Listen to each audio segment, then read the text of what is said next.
They believe that the responsibility of this shooting does not lie only in the hands of Parker. One after another, windows smashed in this otherwise quiet Virginia Beach apartment complex.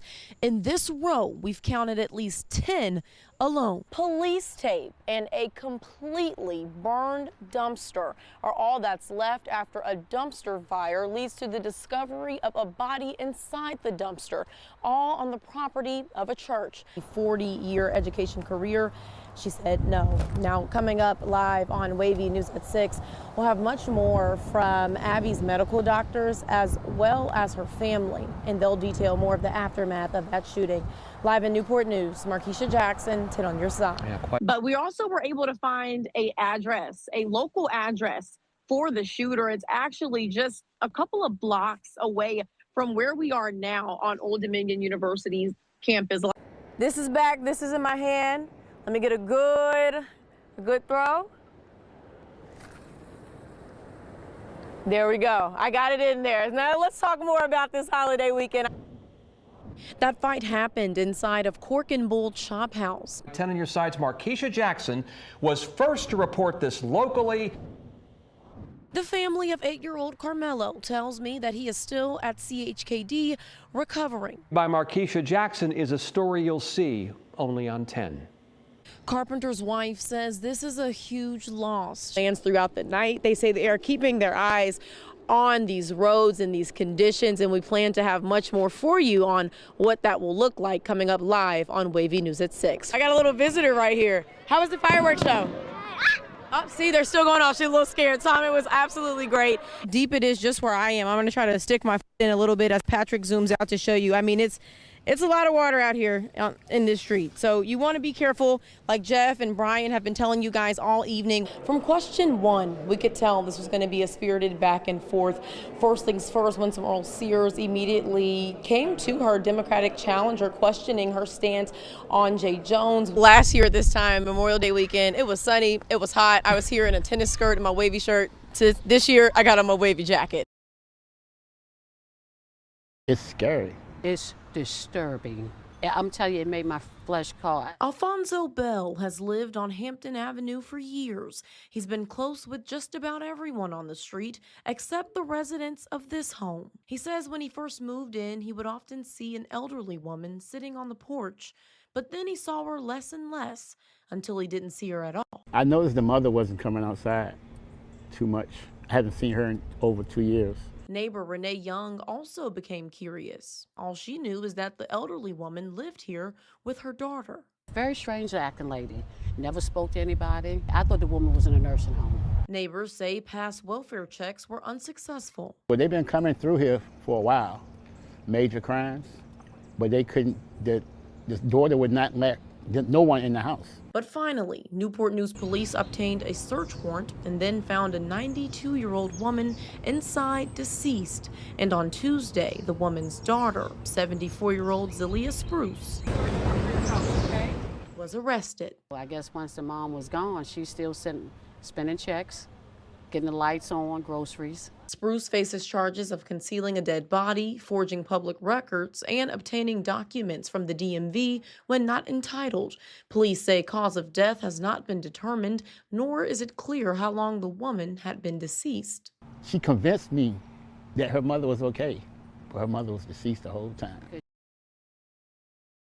Everybody has feelings, so you're physically hurt, but you're not thinking of my mental, right? Alayla Everett is a decorated athlete and senior at IC Norcom High School.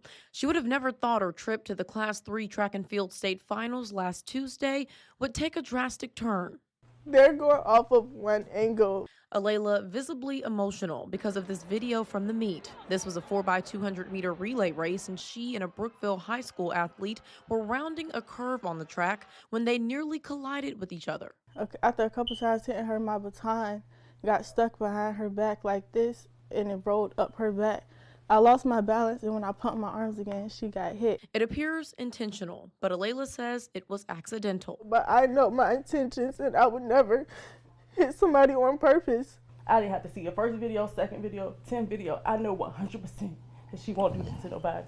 Her parents outraged at the backlash. The IC Norcom relay team was disqualified, a ruling that a local USA track and field official finds questionable. He says a play-by-play look shows that the Brookville athlete was running closely to Alayla. If a person comes up on the outside, they got to be a full stride ahead of me before they can cut in front of me. The other family spoke with the news station in Roanoke asking for an apology from Alayla, something she wants to give, but she says the other athlete hasn't been receptive, blocking her on social media, and instead the Everett family was served with court papers. And now we have to go to a city 3 hours away that everybody hates our guts already. They're assuming my character, calling me ghetto, racist slurs, death threats, all of this just because of a 9-second video. It was here near the Monitor Merrimack, 4 boaters close to tragedy trapped on a fast-sinking vessel. That was until 2 men showed up. They were at the right place at the right time. Because I wasn't a hero. God is just so great. And I'm going to try to hold back the tears, man, because it could have been me. But Tron Green and Waverly Tiller are heroes. They were enjoying a morning fishing on the water near the Monitor Merrimack. Green says they saw another small red boat on the water. Tiller, who joined us by Zoom, said he had been keeping an eye on that boat, and at first, all looked okay. And I looked again. I did not see the red bottom of the boat. Instant panic set in. I said, Tron, I don't see the boat, man. I think these people are in the water, man. Come on, let's go.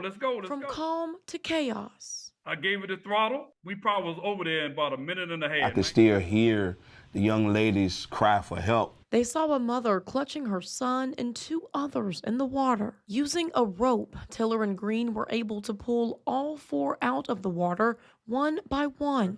And thank God the water current wasn't as bad as it was. And if those conditions were the same, this conversation wouldn't even been about heroes. You know, some family would have had to bury 4 people. Instead, the 4 were taken to Huntington Park and greeted by Newport News fire crews, who shared their appreciation of the heroic efforts in a Facebook post, saying these 2 are, quote, the reason a family is whole. I can only thank God. I can only thank Coach Tiller, man, for just being so diligent. I'm just glad I was there to be able to help. Both of them advising anyone going on the water to be extra careful. Markeshia Jackson, 10 on your side. Come here. A harrowing rescue of a woman stuck in a sinkhole on East City Hall Avenue in Norfolk. Grab my belt. Y'all holding me up. I just immediately thought that I need to get her out that vehicle.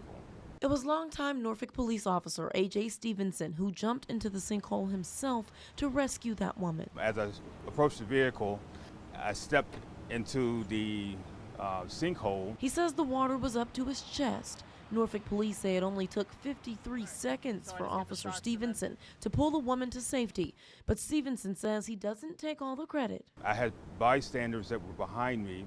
I immediately asked them to grab a hold of my duty belt so that I would be able to grab a hold of the woman and pull her out. He says he applauds the efforts of those bystanders for springing into action. They didn't pull their phones out and start recording. They actually stood by and even checked on me as well as the woman. Thankfully, the woman was not hurt. As for the road itself, well, repairs are still ongoing. On Wednesday, the city's utilities department anticipated that repairs would be complete by Friday. But in a statement today, the city's utilities team says that further inspection of the issue revealed that the break was on the 12-inch water main in that area, and that crews are now making a more extensive repair.